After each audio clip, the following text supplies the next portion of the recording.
Gracias. Buenas tardes, sean todas bienvenidas, bienvenidos, bienvenides.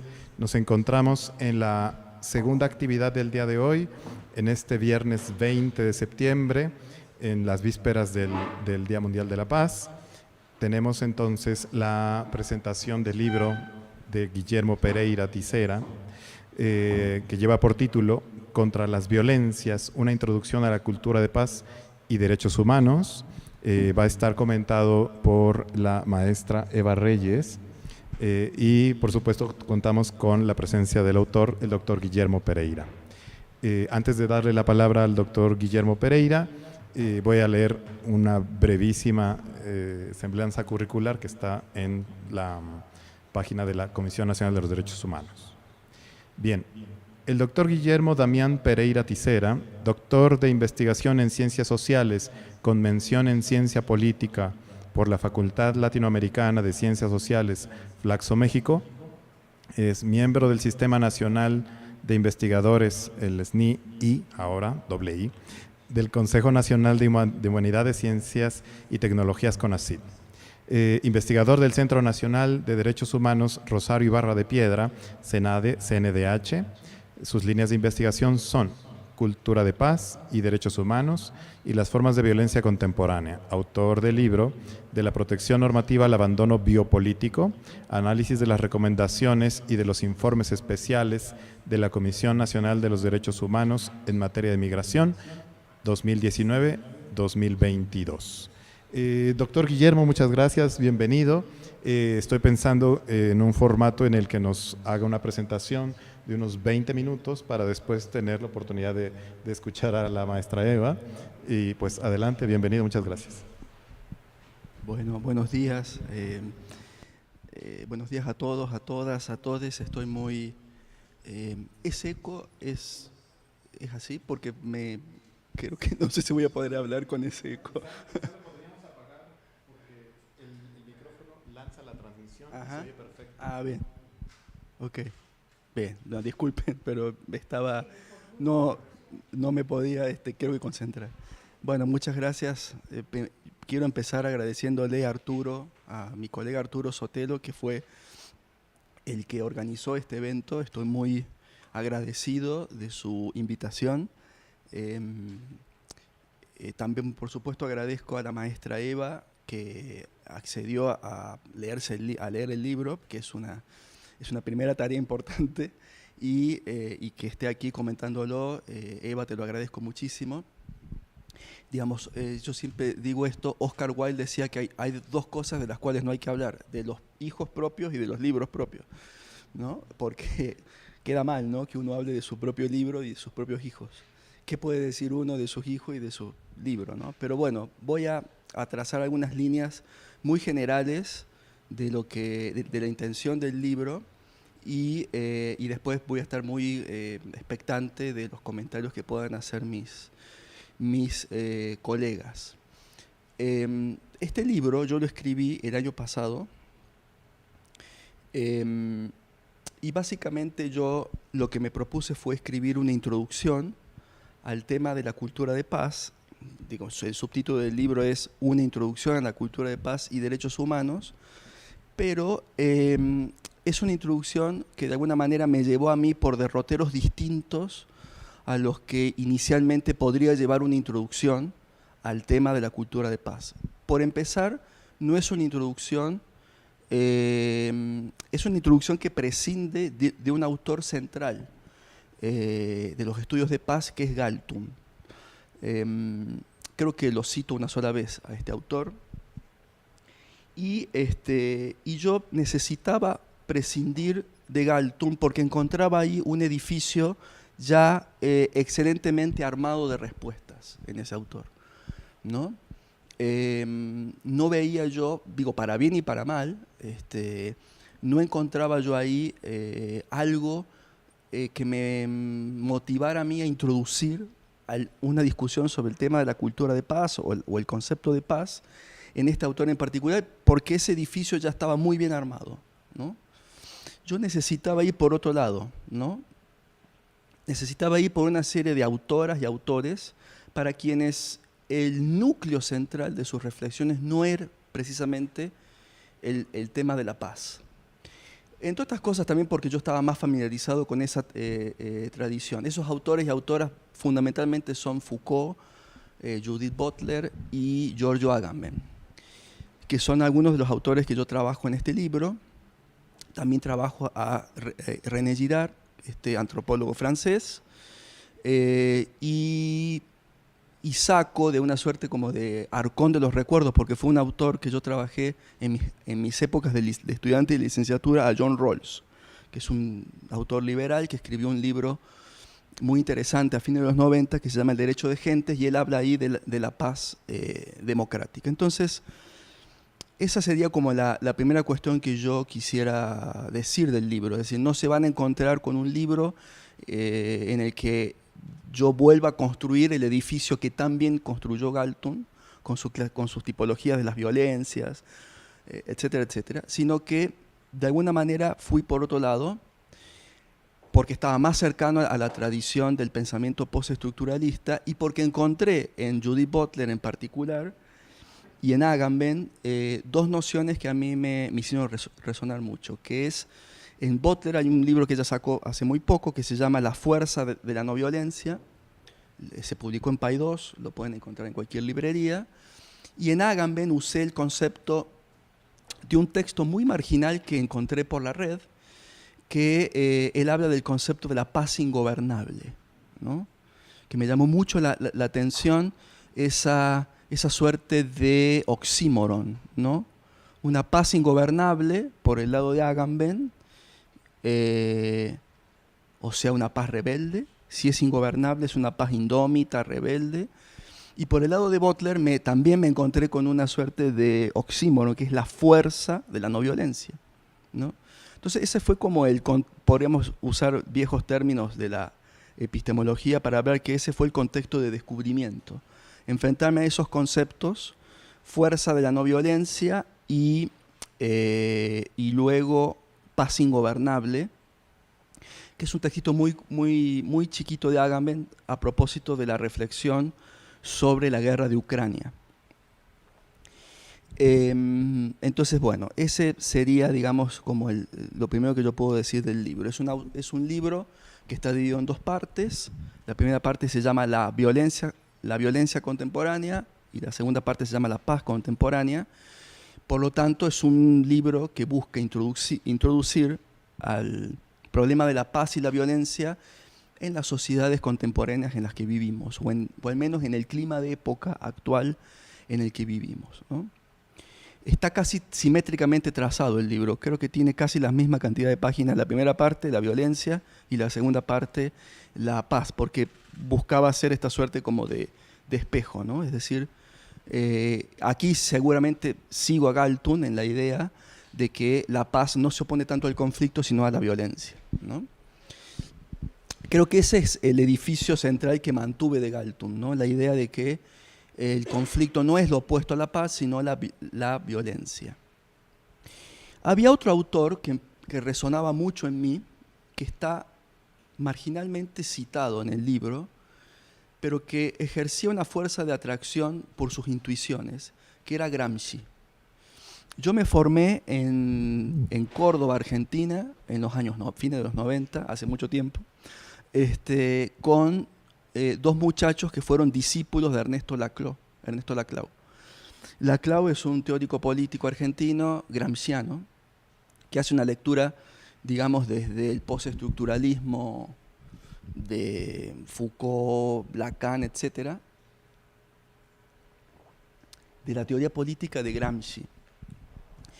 Y yo soy una suerte como de gramsciano, lacloniano de corazón, y nuevamente, es decir, no es que el tema de la paz sea central en Gramsci, pero yo encontraba dos ideas así que estaban como en la atmósfera del libro, que era la idea de que la paz se produce, o hay paz social, por supuesto cuando hay democracia, pero sobre todo hay paz social cuando hay una efectiva inclusión o incorporación de las masas populares en la vida económica, social y política de un país, ¿no?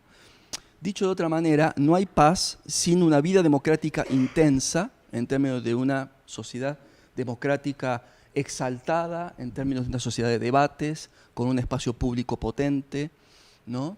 Evidentemente venía a mí también otra referencia que es histórico-epocal, que era la Argentina de los años 80, ¿no? La Argentina de los años de la primera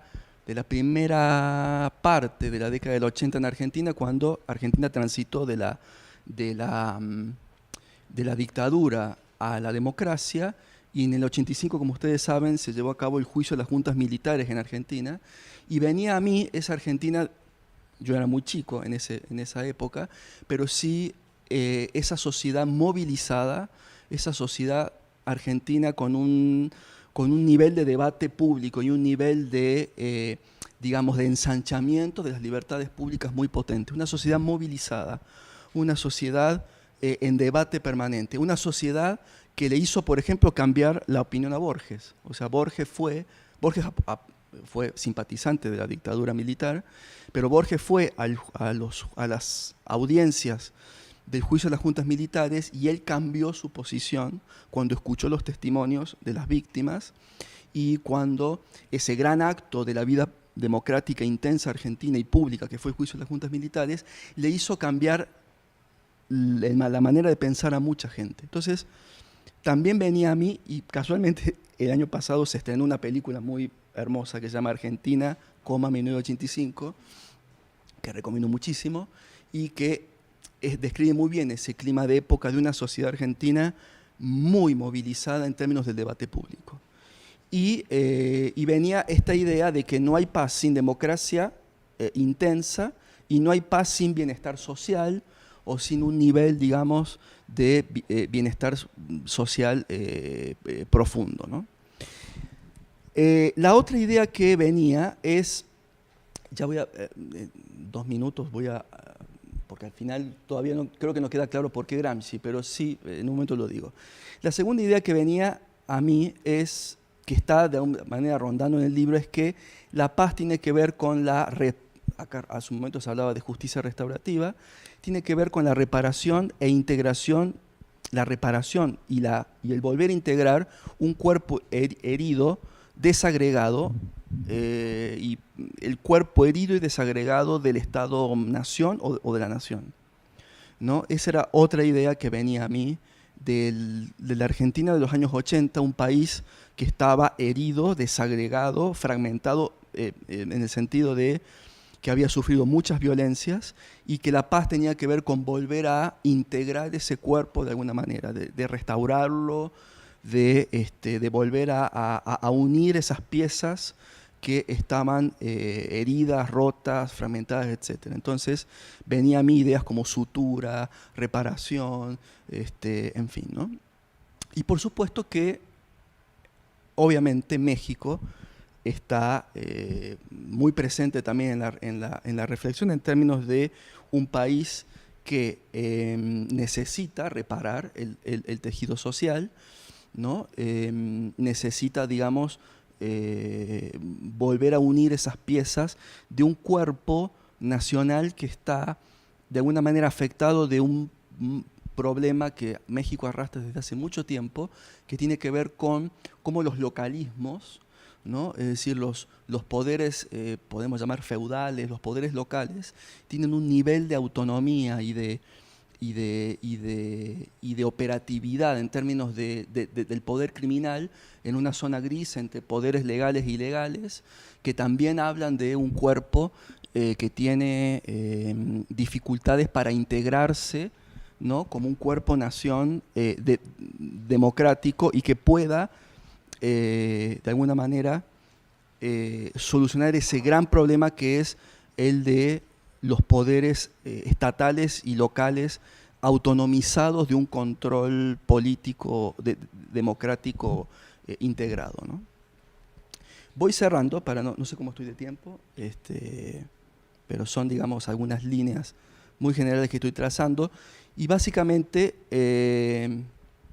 estoy tratando de dar las referencias, ¿no? Las referencias histórico-epocales, las referencias conceptuales.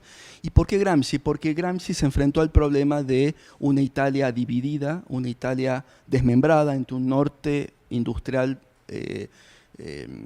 digamos, un norte pujante en términos económicos y un sur atrasado en términos políticos y económicos. Y el gran problema de Gramsci, que también es el problema de Maquiavelo, es cómo se logra integrar, ¿no?, un país que está desmembrado, un país que tiene, digamos, para usar también un viejo término, desarrollos desiguales y combinados, ¿no?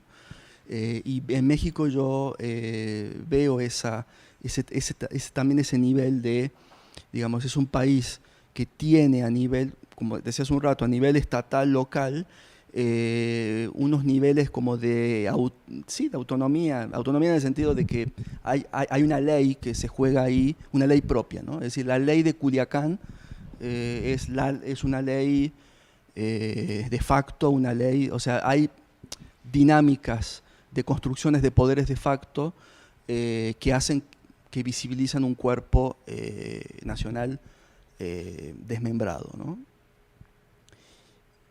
Y muy bien. Entonces, hablaba entonces de que no hay paz sin vida democrática intensa, no hay paz sin una incorporación de las clases populares y trabajadoras a la vida económica, social de un país. Y también, digamos, aquí pongo algunas ideas como muy que tiene que ver también con la paz que sienten las clases trabajadoras cuando saben que tienen derechos sociales garantizados.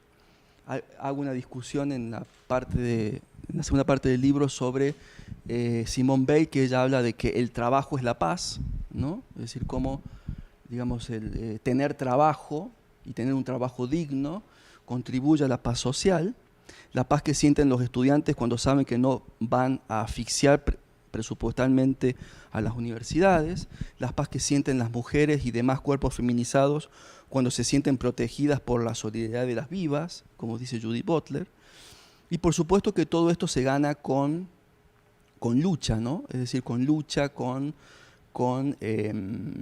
ahí, digamos, que el título del libro sea Contra las violencias, porque de alguna manera el título es un poco obvio, digamos, ¿quién puede estar a favor de las violencias?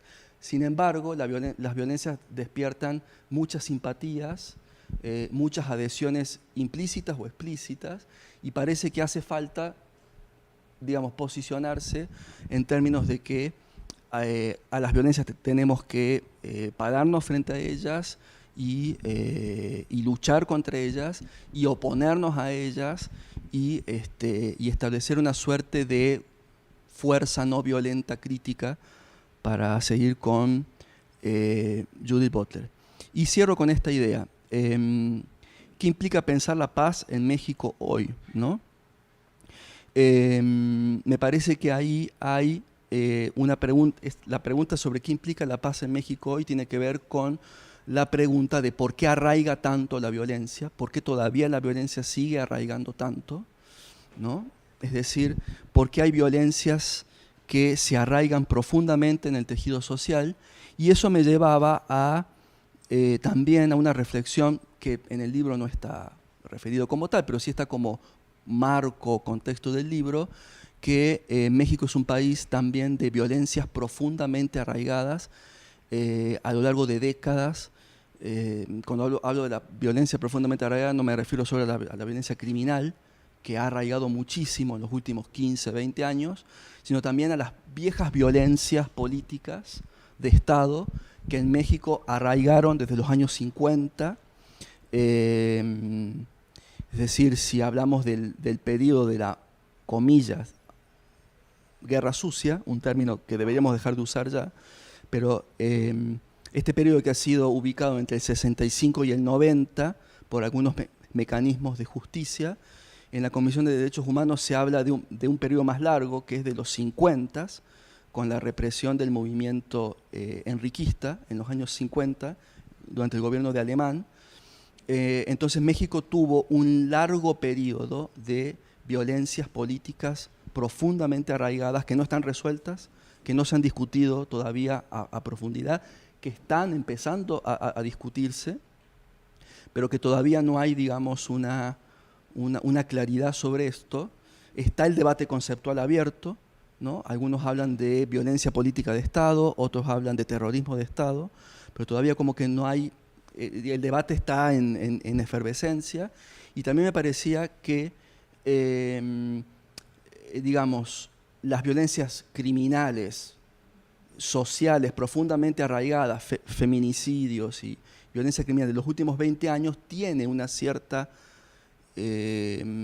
conexión subterránea con el hecho de que en este país durante 50 años se hayan arraigado y normalizado violencias institucionales muy fuertes. No es del mismo tipo de violencia, pero lo que quiero expresar es que lo que quiero expresar es que la reflexión sobre la construcción de paz tiene que ser profunda, porque las violencias se han arraigado profundamente en este país, ¿no? Durante 50, 60, 70 años. Entonces, digamos, de alguna manera la respuesta a cómo se construye la paz social en México tiene que ser una pregunta que apunte a lo complejo, a lo profundo, y que empiece a desarraigar y a una suerte de genealogía, a desenterrar esas violencias que vienen de mucho más atrás, no empezaron solo en 2006, vienen de mucho más atrás, y de alguna manera la construcción de la paz social o la restauración del tejido social inevitablemente tiene que tener estas dos miradas: las violencias de los últimos 20 años, pero también las violencias desde los años 60 y 50 que todavía no están resueltas, aunque, digamos, positivamente están en discusión en los últimos años. Bueno, dejo ahí. Muchísimas gracias por su atención.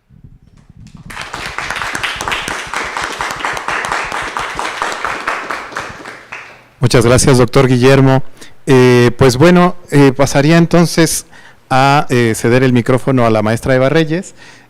Primero que nada voy a leer igual una breve semblanza curricular y dice así: maestra en Estudios de la Mujer por la Universidad Autónoma Metropolitana, experta en Derecho Internacional de los Derechos Humanos por The American University Washington College of Law, experta en Derechos Humanos por la UNAM y licenciada en Derecho por la propia UNAM también. Ha colaborado en la academia como tutora de la maestría en Políticas Públicas y Género de la Flaxo México, profesora invitada en la Universidad Iberoamericana, así como tallerista en la UNAM y en la propia UAM también, así como en la Universidad del Claustro de Sor Juana. Fue coordinadora adjunta de la Maestría en Derechos Humanos y Democracia de la Flaxo México y coordinadora del Centro de Orientación, Negociación y Construcción de Paz del Claustro. Experta en Género e Inclusión Social en el Programa de las Naciones Unidas para el Desarrollo, el PNUD, y coordinadora de la Unidad de Género, Trata de Personas y Niñez Migrante en la Organización Internacional para las Migraciones, OIM-ONU. Consultora en temas de igualdad de género e inclusión social en empresas como Pemex y PepsiCo. Además ha colaborado con diversas organizaciones de la sociedad civil en atención, investigación y promoción de los derechos humanos, entre las que resaltan la Red por los Derechos de la Infancia, REDIM, el Centro de Estudios Sociales y Culturales Antonio de Montesinos, CAM, y la Red Mundial de Radios Comunitarias, AMARC. Es autora de diagnósticos, artículos, investigaciones publicadas, protocolos y cursos en temas relacionados al género, así como la igualdad en el mundo del trabajo, el empoderamiento de las mujeres, prevención a la violencia contra las mujeres, trata de persona, entre otros. Bueno, pues muchas gracias, maestra Eva. Adelante. Bueno, pues muchísimas gracias por la invitación, muchas gracias al doctor Pereira, al doctor Sotelo, y sobre todo la invitación a la maestra Irene, bueno, a la doctora Irene Soto, del Claustro de Sor Juana. Y pues más o menos iniciaré, cuando me invitaron a leer el libro, yo dije, bueno, quiso el destino, como un vato de Cansado Trindade, porque realmente no estaba como colocado así, pero por razones, digamos, ajenas a nuestra voluntad, pues tuve esta oportunidad de poderlos acompañar y les doy pues las gracias por estar aquí. Y en realidad el tema me pareció bien interesante porque efectivamente el libro va llevándote de una manera tanto digamos de la mano en la historia como en el análisis teórico, que no es sencillo, y me parece que es muy acertado porque básicamente iba como narrando cuestiones desde los 80s de la Guerra Sucia, no solamente en México, sino en América Latina, y me parece eso súper importante porque al final una de las, digamos como adelantándome un poco, una de las, digamos, propuestas que da el libro, que es muy puntual y a pesar, y digamos, logra hacer un análisis teórico, pero también dar como recomendaciones muy puntuales y fácticas, es decir, viables, y eso, digamos, ese nivel de argumentación entre lo teórico y lo práctico realmente no es sencillo de lograr, y me parece que este libro lo hace. Y una de estas como propuestas es que esta lucha por la paz o esta construcción de paz no sea un asunto de una sola generación, sino que se pueda hacer una construcción intergeneracional, y me parece que una de las cosas que ha impedido que eso se haga, principalmente en nuestro país, es que nosotros no estudiamos la historia básicamente de México de los últimos 30 años, pero tampoco de América Latina, ¿no? Entonces no es algo que, digamos, si analizamos los libros de texto encontraremos 1 o 2 cuartillas en nivel primaria, quizá un poco más a nivel secundaria, pero no llega a tener una profundidad de entender lo que sucedió, de entender, por ejemplo, los vuelos de la muerte, de comprender el terror que vivió las personas, de esa impronta social que se quedó en la sociedad de los 80s, y estas nuevas generaciones realmente pues tampoco tienen ese vínculo, ¿no? Entonces, evidentemente esta estrategia, porque no es casualidad que no se hable de eso, que no institucionalmente no se retome el acceso a, pues sí, a la memoria, es provocado, es intencional justo para evitar que exista esa sensibilidad, ¿no? Entonces, me parece que sí es un gran tema, digamos, de quien está trabajando por la cultura de paz, que tal vez el vínculo no podría ser muy natural, pero el recobrar la historia es una parte fundamental, y me parece que este libro en unas pequeñas notas que van acompañando la discusión teórica, pero también filosófica, histórica, lo logra hacer, ¿no? Y sobre todo no solamente es una historia de fechas, sino es una historia que también va recuperando los sentimientos, las narraciones, y un poco te deja ver el terror que había detrás de esas vivencias, ¿no? Por qué las personas así o tomaban ciertas decisiones, ¿no?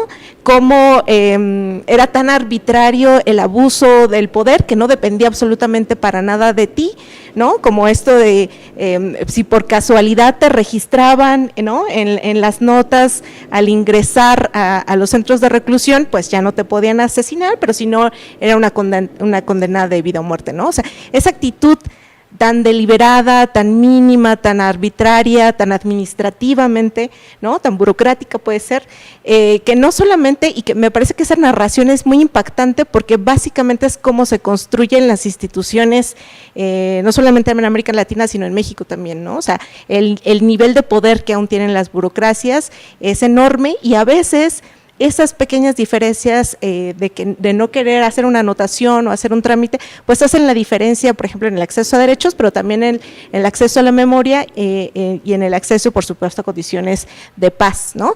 Porque básicamente lo que nos dice, hay un tejido que está ahí atrás, y lo que se deja ver es como una descomposición de acceso a derechos, no de este momento, sino histórica, ¿no? Generacional, que se vive, que se siente, pero que no se habla de ello, ¿no? Es como casi un pacto de silencio, ¿no? Y me parece que esta visión de empezar por ahí, empezar por la historia, es sustantiva y me parece un acierto. Y otra cosa que me gustó mucho del libro es que hace un vínculo ya a estas alturas de la sociedad del siglo XXI, necesario con las violencias que viven las mujeres y los cuerpos o la diversidad sexogenérica, ¿no? Entonces, esto también es importante porque no es casualidad que hoy se retomen a igual nivel a las autoras feministas, por ejemplo, a Judith Butler, ¿no?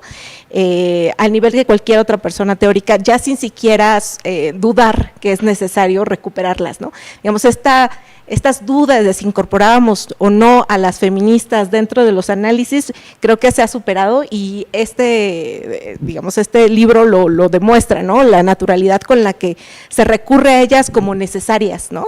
Entonces, esta otra parte de la historia que si no la vemos, no vamos a entender la complejidad, ya está integrada, ¿no? Y esa es la perspectiva, pues, mínimamente de género, pero sí un posicionamiento feminista, ¿no?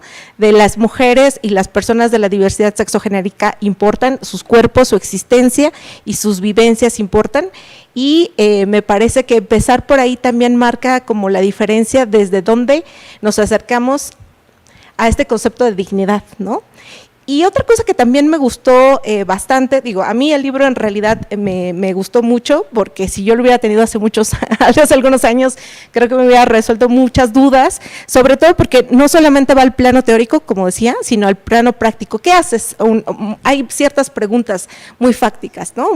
Puede parecer muy simples, pero en realidad ahí, en esa simplicidad, está la cotidianidad que construye o no construye la violencia, ¿no? Entonces decía, bueno, la violencia allí está, tus acciones son las que pueden cambiar ese momento en el que tú estés y materializar la paz, ¿no? Esa es un poco la propuesta. Y hay una pregunta que dice, ¿qué haces cuando una persona te está insultando, cuando una persona te está agrediendo, cuando un grupo de personas te está persiguiendo, ¿no? Y hablan de cómo ahí está… pues sí, se mimetiza la violencia, ¿no? Entonces te sientes casi, no sé si tanto por cultura, y ahí un poco retomando a Judith Butler, que habla de estos dispositivos psíquicos del poder, ¿no? Que dice que el poder no solo está ahí, sino el poder también te construye y se queda en tu memoria, se queda en tus prácticas cotidianas, y pues al momento de que veas una persona siendo violenta hacia ti, pues respondes miméticamente, ¿no? O sea, casi sin cuestionar.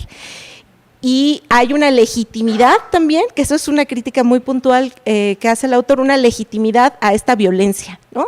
Y sobre todo, creo que no se habla mucho de eso, pero sí hay una legitimidad, sí hay como aplausos a estas nuevas estrategias de vida violenta, ¿no? Se empezó, por ejemplo, esta denuncia a los padrotes, después a todo el narcotráfico, ¿no? O sea, sí hay una especie de aspiración de ellos, sí lo lograron porque tuvieron la capacidad de ejercer la violencia, ¿no? Y esta aspiración que deja de lado las consecuencias que esas mismas personas tienen para su propia vida en términos de bienestar, ¿no? Pero esto no se entendería si no lo enmarcamos en la parte económica, ¿no? Digamos, sí, en estas formas de neocapitalismo que devora, que destroza, ¿no? Y son prácticas que ya están muy instauradas en nuestras lógicas culturales. Ahí en ese nivel donde está la aceptación social, y que me parece que ahí, sin este legado histórico, y con estas ansias digamos, de tener, de poseer, que marca el capitalismo, pues me parece un poco difícil poder avanzar si no es a través, pues, uno, de esta conciencia, pero lo más importante y lo que rescataría es de este posicionamiento, una respuesta muy importante que da el libro de qué haces cuando alguien te está agrediendo, cuando alguien te está violentando, tener un posicionamiento político, que diga no lo acepto, o sea, y eso me gustó mucho porque nuestra historia, sobre todo en México, pues sí tenemos una tradición católica, ¿no?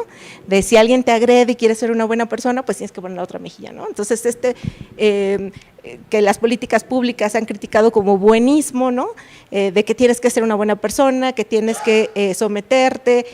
En realidad, lo único que hace es permitir y hacerte parte de un sistema violento, ¿no? Que no construye la paz. Entonces, este posicionamiento político, para empezar, decir yo no estoy de acuerdo con la violencia, me voy a posicionar y lo voy a decir abiertamente, voy a decir la verdad, ¿no? Y voy a ponerle, digamos, sí y cara, no de manera violenta, pero tampoco de manera sumisa, ¿no? Porque me parece, y leyendo un poco el libro, sí creo que estas ideas de no responder a la violencia, pero no responder, porque digamos la propuesta es responder de manera pacífica, pero sí responder, ¿no? Pero la respuesta de no responder y someterte, me parece que sí es un dispositivo de poder, ¿no? O sea, estas lógicas que te dicen no, y sobre todo a las mujeres, por eso creo que el componente de género es bien importante, ¿no? Hay sectores de la población donde aún está muy estereotipado simplemente el poner un posicionamiento o decir un no, o defenderte, ¿no? Digo, ahí están algunos casos de mujeres que defendieron su vida, ¿no? Con esta defensa legítima que dice, no, o sea, la paz no quiere decir que no puedas defender, ¿no? La paz lo que te dice es que no defiendas de manera violenta, ¿no? Que construyas, que se salve este debate democrático que necesitamos, esta disidencia democrática que todo mundo necesitamos, pero sin tener que caer en estas reacciones violentas, que tenemos grandes surcos históricos que pues a veces si no tenemos esta conciencia nos van a arrastrar, ¿no? Entonces eso también me gustó porque me parece que hace muchas veces esta guía de qué hacer en esta situación en la que me encuentro, ¿no? Sobre todo como a las juventudes, a otro tipo de personas, que me parece que este libro no es meramente académico, eso también me parece que tiene un componente práctico y que valdría la pena pues sí difundirlo, sobre todo para que llegue a personas que realmente tienen estos o empiezan a hacer estos debates, pero que pues la cultura te va a decir, no, o sea, mejor tú posiciónate del lado del ganador, ¿no? Porque esta empatía a la violencia y al poder sí la tenemos, ¿no? Entonces, me parece que esto es una forma de ir picando piedra desde lo cultural, o esa es un poco la propuesta que entiendo, y pues creo que ya me pasa el tiempo. Pero bueno, pues muchísimas felicidades, la verdad que creo que es un libro que… otra cosa que me gusta es que es incluyente en términos de los autores, de las posturas, incluso toma cuestionamientos incluso que podrían parecer contrarias, pero las analiza y saber cuál, o sí me defiendo o no me defiendo, o sí avanzo o no avanzo, o cuál es la estrategia, ¿no? Entonces creo que este diálogo que da, que permite que confluyan muchas ideas de diversos autores de diferentes pensamientos, también nos hace pensar que no, digamos, que hay una larga historia de muchas personas a lo largo de este caminar pues sí, de nuestra civilización, que también han apostado por una construcción pacífica, ¿no? O sea, el libro se va hasta retomar, por ejemplo, a Roma, ¿no? Y empieza a recuperar cómo tenemos toda una historia de que si bien sí hemos sido como sociedades violentas, también ha existido personas que han luchado por la construcción de la paz, y me parece que esta también es nuestra herencia, ¿no? No solo la herencia del dolor, sino la herencia también de como lo dice el libro, ¿no? De algunos triunfos que hemos logrado y que me parece que hay que reconectarlos y reconocerlos para que nos, sobre todo para que nos podemos posicionar como creadores de nuevas estrategias, ¿no? O sea, no solo somos observadores o no solo somos víctimas de un sistema, sino también podemos ser personas que puedan cambiar y transformar la realidad, ¿no? Que al final es un poco a lo que apunta, de identificar esta igualdad estructural, ¿no? Y hacer una crítica muy fuerte, y eso sí, un poco me dolió como abogada, ¿no? A la reforma constitucional, porque efectivamente cuando se dio la reforma constitucional, las personas que nos dedicamos a los derechos humanos en ese momento, fue casi como el gran triunfo que habíamos estado esperando, el reconocimiento jurídico de nuestros derechos humanos amplios, ¿no? Convencionales. Y hoy, lo que se dice un poco en el mundo político es que sí hay una idea de empezar como a analizar la reforma otra vez al artículo 1 constitucional, y me parece que ahí sí hay que hacer un llamado de sí, es posible que es ineficaz por sí sola, pero no por eso vamos a soltar ese primer artículo constitucional que ya ganamos, ¿no? Porque es nuestro piecito de entrada formal a una igualdad estructural sustantiva que transforme, ¿no?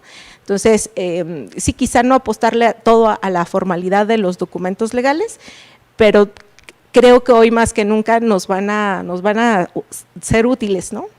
Hoy que tenemos esas herramientas que en los 80s no existían, creo que aunque la podemos reducir a que nuestra reforma constitucional es esa guía mínima que te dice que registres a las personas detenidas, si a eso podemos reducir nuestra reforma constitucional, aún así creo que nos puede proteger en algo, ¿no? Quisiera ser un poco más optimista, ¿no? Pero lo cierto es que también coincido con esas críticas al formalismo, ¿no? Al formalismo mágico, sobre todo, que no por mencionar las cosas van a cambiar, ¿no? Pues muchas gracias por permitirme hacer estos comentarios de su libro, y muchas gracias por la invitación.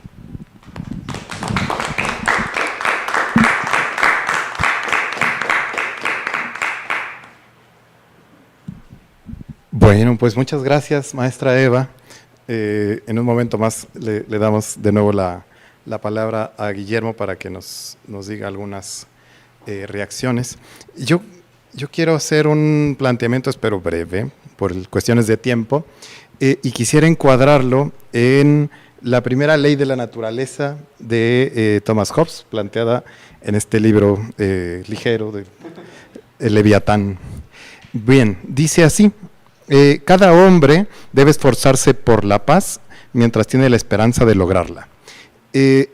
La palabra que destaco aquí es el tema de esforzarse, un tema de hacer cosas, ¿no? Básicamente en toda la semana hemos tenido ya una buena cantidad de posicionamientos y de aportes sobre estas ideas, pues quizá falsas, pero quizá a propósito puestas ahí para vendernos o para proponernos que la paz solamente se reduce al no hacer, al dejarse, a la postura casi cristiana, digamos, como lo acaba de mencionar la maestra Eva.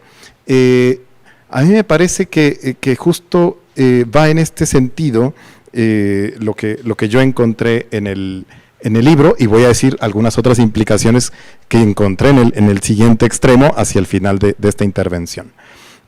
Bueno, pues a mí me pasó justo, qué bueno que lo mencionaste ahora que presentabas al inicio, este tema de Galtung, porque me pasó como, pues, todo buen entusiasta, voy a decir, de primer ingreso en el mundo de la cultura de paz, pero más en la literatura de la cultura de paz. Y entonces, pues como yo entraba a leer otros autores antes, ¿no? Yo llegaba con mi Kelsen y decía, ¿qué tipo de Kelsen es este, no? Y entonces, bueno, pues llevamos ya quizá un par de años más metidos en esta literatura, y a mí me pareció que mi guía de lectura, de hecho, fue así, ¿no? Esta proposición, decían ayer, directa y simplificada, y no por eso corta de potencialidades, de violencia directa, estructural y cultural. Lo que haces acá es decir, bueno, pues, o lo que yo encontré, en la lectura que yo hice, encontré justo alusiones a la violencia directa, estructural y cultural, y a la paz directa, estructural y cultural, la cultura de paz. Entonces, bueno, también encontré que el libro es un buen instrumento para dar una especie de lección sobre los puentes que se tienen que necesariamente construir y transitar y de ida y de vuelta, sobre la literatura especializada en cultura de paz, en lo que más trabajo yo, que serían los mecanismos alternativos, las ciencias sociales, la academia, que no deja todavía, que no tiene el reconocimiento de este tipo de temas y demás, es como, bueno, los lenguajes comunes, las categorías clásicas, ya pues autores reconocidos de las ciencias sociales en los últimos 50 años, pues están hablando de esto, solamente que quizá por prejuicio o quizá por la cara distinta, habría que ver cuáles son todavía esas resistencias, pues no somos bien recibidos o no son bien recibidos este tipo de trabajos, ¿no? Entonces, bueno, a mí me pareció bien interesante que a partir de esas tres categorías yo encontraba justamente que la violencia directa se estaba vinculando, o de todas maneras, de manera completa, al tema de la violencia neoliberal. Encontré también que el uso de la fuerza, por la fuerza misma, es decir, digamos el militarismo, pues era esta violencia directa, ¿no? La violencia directa, y bueno, pues ahí está Agamben, y la nuda vida, y el Homo Sacer, y todas estas situaciones. Del lado de la economía de mercado, pues claro, ¿no? Pues la violencia estructural de pues quien no es competitivo, quien no tiene estas ventajas, bueno, pues no solamente, o más bien, ya no le vamos a hacer morir, diría Foucault, vamos a dejar que quede por allá y pues, si se muere o no, pues ni modo, ya no es mi responsabilidad. Y en el tema de la violencia cultural, todavía sigo pensando si es, y seguramente lo es, que la democracia formal, como la nombras, sería quizá no toda la parte del problema, porque sí, claro que lo pones como con más nombres, ¿no? Por supuesto, la misoginia, el racismo, todas estas otras situaciones que de manera cultural, de manera completa, estarían impidiendo esto, ¿no? Pero poner ahí a la democracia liberal o a la democracia más bien formal, yo dije, ¿será, no será? Pero pues claro, funciona justamente como un mecanismo de desactivar todas estas cosas de los esfuerzos que se tienen que hacer, ¿no? Porque si ya lo tienes, no tienes que hacer nada más, te tienes que esperar a votar cada 3, cada 6 años y listo y se acabó. Todo lo demás es pasivo, inactivo, estático, ¿no? Me gustó mucho también esta parte sobre cómo empezar a encontrar, en todo caso, en estas autoras, en estos autores, que regularmente estarían más pensados hacia los estudios de la violencia. Pues digo, Judith Butler, a pesar de que tiene estos libros, ¿no?, de la fuerza de la no violencia, etcétera, etcétera, pues al menos desde mi lectura, pues está hablando de unos escenarios pesimistas, ¿no? O sea, las vidas lloradas, las vidas que no vale la pena ser vividas y todas estas situaciones, pero encontrar en estas mismas autores estos desdoblamientos hacia lo que es la paz directa, lo que es la paz estructural y lo que es la paz cultural, me parece, digamos, que hace muy bien el enganche con esto que te decía yo, el puente con las ciencias sociales, pues de primera línea, ¿no? Y que ya no podremos descalificar de una manera u otra, ¿no? Estamos entrando también con los propios lenguajes acreditados, digamos, pero con una agenda que justamente, como lo decía la maestra Eva, pues está planteando teoría y praxis a la vez, ¿no? Que es mucho de lo que también se reclama hacia la academia en ciencias sociales, ¿no? La intervención, la práctica y demás. Esta parte de quizás estos sí lenguajes de la paz, construcción de paz, paz imperfecta, paz democrática, paz perpetua, paz problematizadora, paz verdadera, paz ingobernable, paz militante, todos estos desdoblamientos de lo que estaríamos encontrando para cómo terminar de pensar, cómo terminar de influir en las personas, cómo terminar de medrar en las instituciones o en las formas sociales de economía de mercado voraz y demás situaciones, me parece que también es una parte bien importante. Una penúltima parte que me gustaría ya, para también ir cerrando, es sobre la violencia legal. Tú la planteas justo como un tema de un continuo. La violencia legal que viene siendo en parte legítima, pero que pues, de un momento a otro, siendo legal, se vuelve ilegítima, ¿no?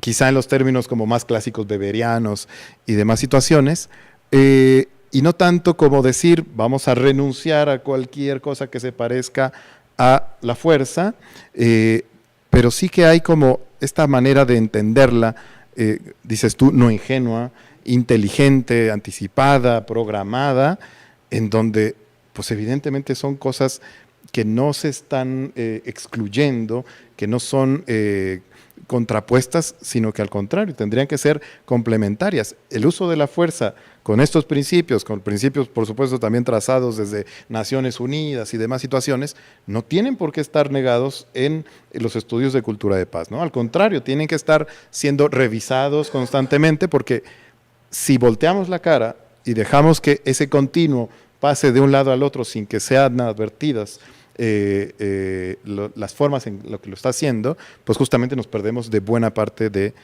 lo que es hacer cultura de paz, ¿no?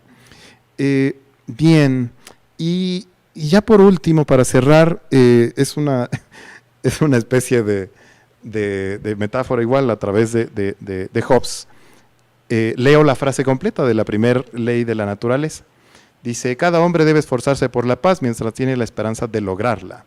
Y dice, y cuando no puede obtenerla, debe buscar y utilizar todas las ayudas y ventajas de la guerra. Habiendo hecho la acotación esta de la violencia legítima y ilegítima, no quiero abordar esa parte, sino que estas ventajas de la guerra las encontré en el libro de manera discursiva.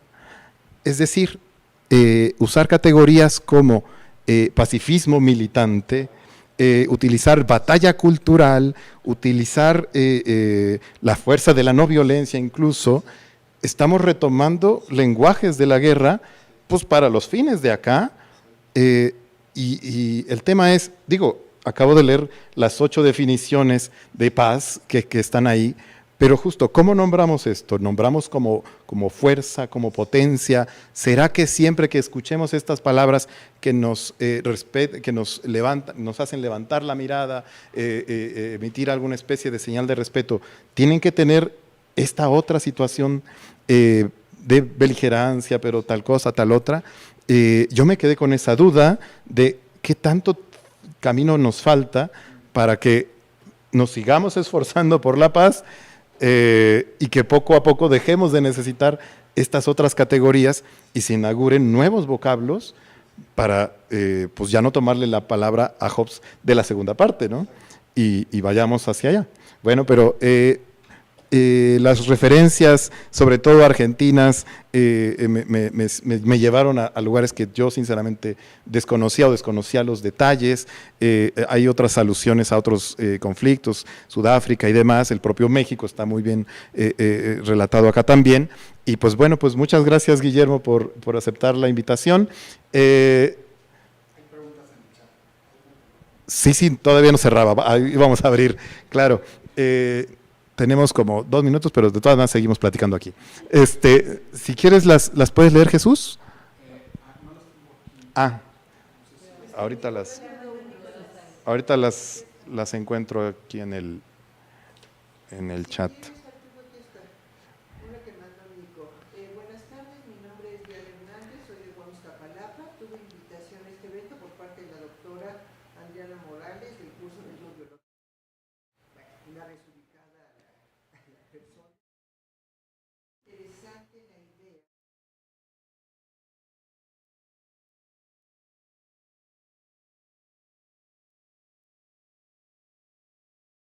¿Cómo podríamos empezar a deconstruir estas violencias en espacios clave como la educación y la política para que el cambio hacia una cultura de paz sea más tangible? Muy bien. Bueno. Una receta, por favor. Sí. Es la pregunta esa. Bueno, primero quiero agradecerles profundamente a Eva y a Arturo la lectura tan cuidadosa y detallada que han hecho.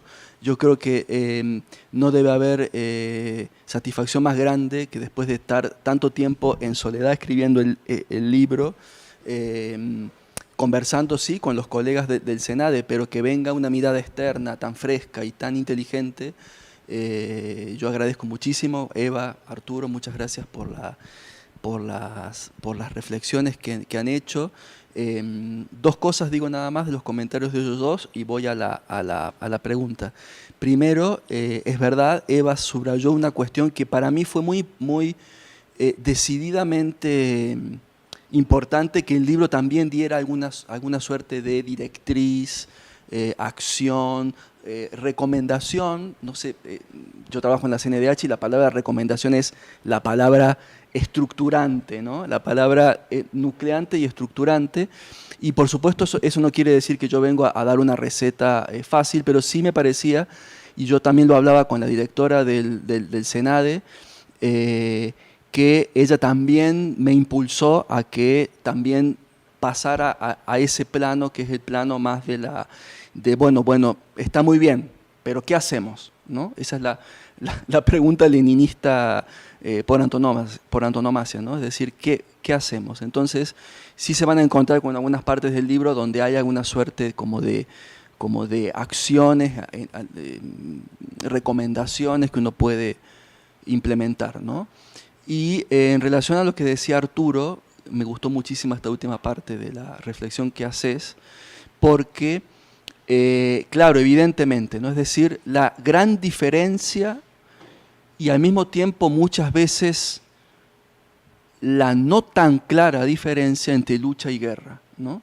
Es decir, desde las izquierdas nos armamos con todo un vocabulario de guerra morigerada, ¿no? Que es la militancia, el luchar. Hay otra expresión que usa Rita Segato que a mí me movilizó muchísimo, valga la redundancia, que es, ella habla de no habrá paz si no hay un movimiento de placas tectónicas en el imaginario popular para cambiar la mentalidad machista, ¿no? Entonces, claro, es decir, ¿cómo se produce un movimiento de placas tectónicas, ¿no? O sea, ¿qué es la cultura sino entrar justamente a eso, a mover las placas tectónicas? Y yo creo que esas placas tectónicas se están moviendo. El movimiento feminista, por supuesto, es muy importante en toda América Latina y es un movimiento digamos, de hondo calado que está... de hondo calado quiero decir de que de repente un domingo estamos comiendo lo más tranquilo y surge un debate y surge una controversia entre viejas ideas machistas arraigadas en ciertos integrantes de nuestras familias y otras chicas y otros chicos que ya no se callan, que en fin, ¿no? Entonces también eso creo que forma parte también de un movimiento profundo de placas tectónicas en el imaginario social que se está produciendo al mismo tiempo que las violencias están ahí todavía de manera muy cruda. Entonces creo que es un movimiento paralelo. ¿En qué medida nos podemos desembarazar de este lenguaje de lucha? Me parece que creo que justamente hay que tener en claro la gran diferencia, pero también la gran proximidad que puede haber entre la lucha y la guerra, ¿no? Es decir, yo creo que si mal no recuerdo, creo que cito a Deleuze, donde él hace la distinción entre guerra y lucha. Es como que la guerra de alguna manera estaría más del lado de la muerte, por decirlo rápido, y la lucha más del lado de la vida, ¿no? Es decir, como que la guerra tiene un impulso más mortífero, y la lucha, al contrario, uno va ganando espacios, ¿no? Y por supuesto, cuando digo la palabra lucha, pienso en cómo las madres de Plaza de Mayo usaron la palabra lucha, ¿no? La usaron siempre en un sentido no asociado a la venganza.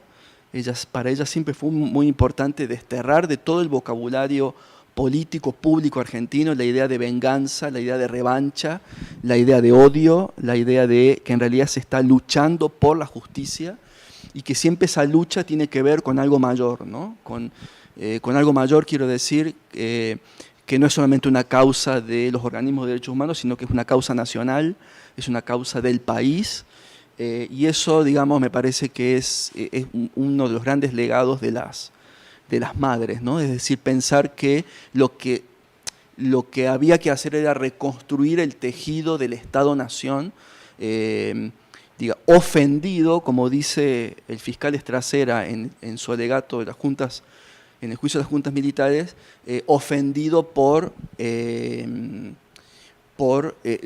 no por el ejército como institución, sino por ciertos hombres que momentáneamente encarnaron las jefaturas de los altos mandos militares, ¿no? Cierro con esta idea. La cita de Hobbes habla de esperanza también, ¿no? Es decir, hay otra idea aquí importante, ¿no? La esperanza, ¿no? La esperanza es una trampa. Los psicoanalistas desconfían un poco de la esperanza porque parece que es una suerte de trampa estar esperanzado porque puede no llegar nunca el cambio. Rorty y otros autores el liberalismo político más político ha ensalzado la palabra esperanza, pero yo quiero terminar con una referencia muy, muy chica que hago en el libro de esos primeros años 80 en Argentina, después del regreso a la democracia, yo cito ahí una canción que se llama Lunes por la madrugada, de Los Abuelos de la Nada. ¿De qué habla Lunes por la madrugada de Los Abuelos de la Nada? De la posibilidad de caminar, ¿no?, por las calles de Buenos Aires un lunes por la madrugada, que ¿qué hace un lunes por la madrugada? Tiene que estar en la casa, ¿no? Porque lunes de una madrugada, domingo a las 2, 3 de la mañana, que está ya en la casa guardadito, porque hay que ir a trabajar. Y todo ese movimiento del rock argentino de los años 80 fue un movimiento también cultural muy profundo. Tengo la impresión de que digamos, los cambios culturales profundos, políticos profundos, van acompañados también de esos cambios culturales vitales, y ese rock argentino de los años 80 que le cantaba a esa Buenos Aires que había estado secuestrada, ¿no?, por los militares en los 70, también ahí hay una suerte de esperanza. Creo que esa esperanza de poder vivir mi vida como quiero y poder estar caminando un lunes por la madrugada en Buenos Aires en el 85 sin que te detuvieran, sin que te levantaran y sin que te violentaran, ¿no? Entonces, bueno, creo que me parece que el arte, la cultura, es un gran movilizador de esperanzas y que la cultura de paz o con los cambios de esos movimientos de placas tectónicas van a tener que ser acompañados necesariamente de un clima de fiesta, de un clima de alegría y de gozo popular, como condición también que acompaña esta esperanza que hay que traccionar, ¿no? Bueno, muchas gracias, aquí dejo, agradezco muchísimo su atención y bueno, agradecido.